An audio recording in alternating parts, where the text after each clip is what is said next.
So இந்த urine pregnancy test மூலமாக எப்படி வந்து நம்மளுக்கு ப்ரெக்னன்சி பாசிட்டிவாக நெகட்டிவாக தெரியும். அதாவது கரு வந்து நம்ம கர்ப்பப்பையில் பதிஞ்சு வளர ஆரம்பிக்கிற டைமில் அந்த பிளாசண்டான்னு சொல்லக்கூடிய நஞ்சுக்கொடி வந்து இந்த ஹெச்சிஜி அப்படிங்கிற ஹார்மோனை வந்து சுரக்கும். இந்த ஹெச்சிஜி வந்து என்னாகும், நம்மளோட பிளட்ல வந்து என்டர் ஆகும். ஸோ அது மூலமாக அங்கேருந்து யூரினில் அந்த ஹெச்சிஜி வந்து தெரிய ஆரம்பிக்கும். அதுக்கப்புறம் ஸோ இந்த யூரின் எடுத்து நம்ம அந்த கார்ட் டெஸ்ட் பண்ணுறப்ப நமக்கு ரிசல்ட் என்ன தெரியும்னா, நம்மளுடைய உடம்புல இந்த ஹெச்சிஜி ஹார்மோன் இருக்குதா இல்லையாங்கிறது தெரியும். ஸோ இதை வச்சு தான் வந்து நம்ம ப்ரெக்னெண்ட்டா அப்படிங்கிறத கண்டுபிடிக்கிறோம்.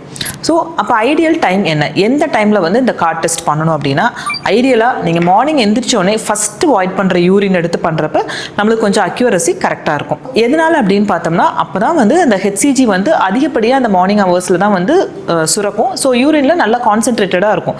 ஸோ அந்த டைமில் அந்த யூரின் எடுத்து நம்ம செக் பண்ணுறப்ப நம்மளுக்கு ரிசல்ட் வந்து கரெக்டாக இருக்கும். ஸோ இது இல்லைங்க டாக்டர், எங்கள் மார்னிங் சாம்பிள் நாங்கள் மிஸ் பண்ணிட்டோம், அதுக்கப்புறம் எப்போ பண்ணலாம் அப்படின்னா, எனி டைம் நீங்கள் டேயில் பண்ணலாம். என்னன்னா ஒரு 2 hours ஆகுது யூரின் போகாமல் இருந்து அதுக்கப்புறம் இந்த டெஸ்ட் பண்ணணும் அப்படின்னா கொஞ்சம் ரிசல்ட் வந்து நம்மளுக்கு அக்யூரேட்டாக இருக்கும்.